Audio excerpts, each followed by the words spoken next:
The difficulty with finding really good tech talent is that these people are generally passive candidates. They're messaged constantly. There's not much point messaging an engineer and saying, I have a job opportunity in .NET, because they've gotten 5 more messages that day saying that exact thing.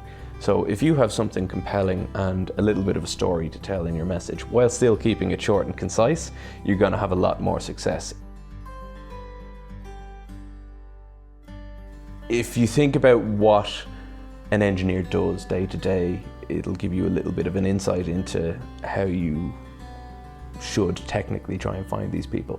When they're trying to solve a problem, they'll use all avenues they can to try and do that. They go to places like Quora, Stack Overflow, GitHub, and they'll try and find someone who's had a similar problem and then tweak that solution to that. So using those avenues to find them, I find, can often be quite useful.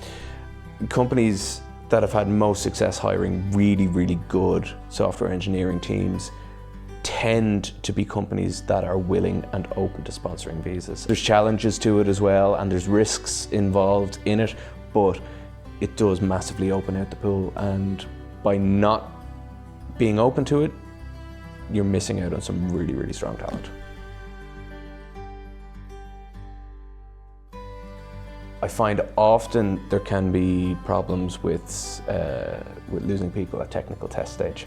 If you're setting a tech test that is going to take 5 hours for an engineer to complete, you've got to understand that it's likely not going to come back within 2 or 3 days if they have a full-time job as well, which, if they're a top engineer, the likelihood is that they will.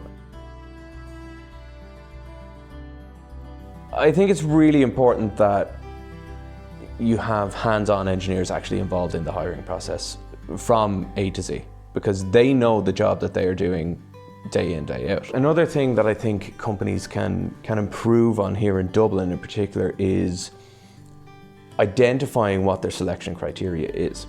There could be a really, really good engineer that you're missing out on who doesn't necessarily have 90% of what you need, but you can train them pretty quickly in that, so long as they've got the right mindset and they fit in well with your company culture.